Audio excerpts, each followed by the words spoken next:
of applause, starting off with Kurt Angelo Balingit.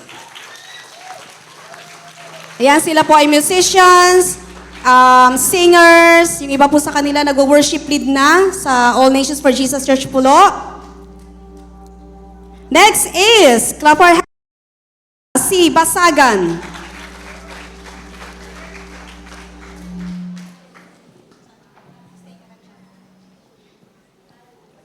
Palakpakan po natin ang Panginoon sa buhay ni Carla Julia Caparas.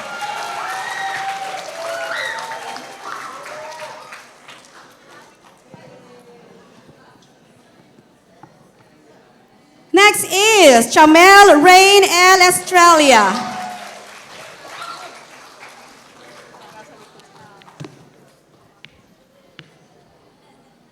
Let's clap our hands for magkapatid po sila, Cheska Rain Estrella.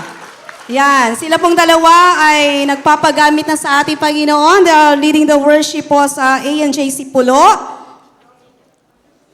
Clap our hands please for Rain Angelic C. Garcia.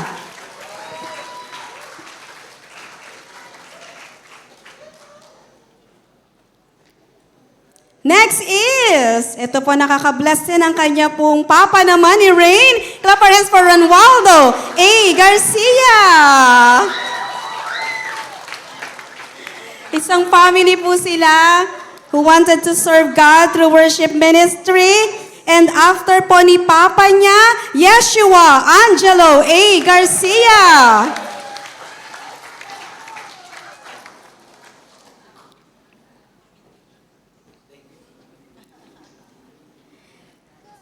All glory to God, and let's give the Lord Jesus a round of applause sa buhay po ni Shen L. Javier, ang atin pong representative sa Senado.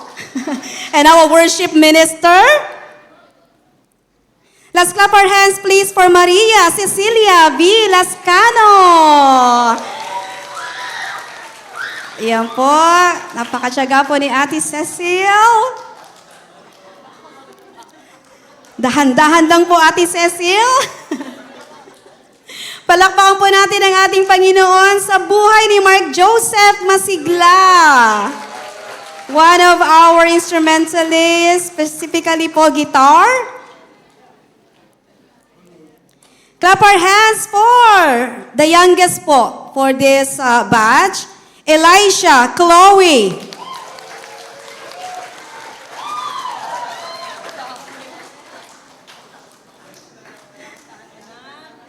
Congratulations, Paul Gabriel Siong! Ang napakasipag po nating gitarista mula po ANJC Pulo, pupunta pa po dito to attend the class and the meetings.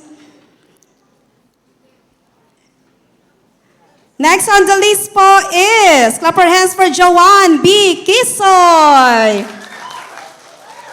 Ayan, siya po ay apo ni Ate Susan Sumayo. Kung nakakakilala po kay Ate Susan. Ate Susan po ay tuwan-tuwa sa kanyang mga apo being part of the worship ministry na. Next is ang kanya pong kapatid, Sarah Gracie Kisoy.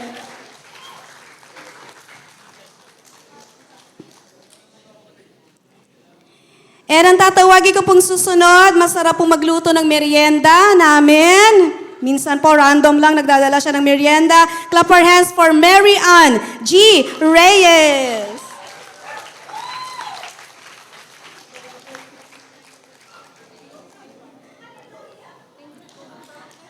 Next on the list po, mga matsatsaga po nagbibiyahe going here, Camille S. Tagab. Sila po ay galing pa sa Pulo at magbibiyahe sila papunta dito para po umattend ang class. Next po kay Camille, ang kanya pong kapatid, tama ba kapatid? Laika S. Tagab. Ayan. Mga family, kaya po kung gusto niyo po ang buong family ninyo maging part ng worship ministry, yan po ay isang pagpapala mula sa ating Panginoon. Next, magkapatid din po ito, but I'll call first, Jasmine Rian C. Villarin. Jasmine po plays the guitar at kumakanta din po siya, so watch out for her, worship leading and playing the guitar at the same time. worship leading and singing. And next po is Richelle Joy C. Villarin, ang kanya naman mong kapatid, who's a dance minister and a singer as well. Last but not the least is Deborah K. B. Libarnes. Ito po, medyo kakaiba siya. She's part of the prod team. She'd like to be a part of the production team. Dun po. And drummer din po siya. So, siya po ay sa pulo din po. Palakpakan po natin muli ang ating Panginoon. Please adjust. Sa buhay po nilang lahat, our future worship leaders, future worship ministers of all nations for Jesus Church. Ayan, compress po tayo. Pwede siguro yung mga boys dito sa harapan, if you want. Paano po kaya? Uupo? Yan, ang galing. Tanggalin yung nasa gitna. Sorry naman po kayo. Thank you po, kuya. Papuri po lahat sa ating Panginoon. Smile, everyone.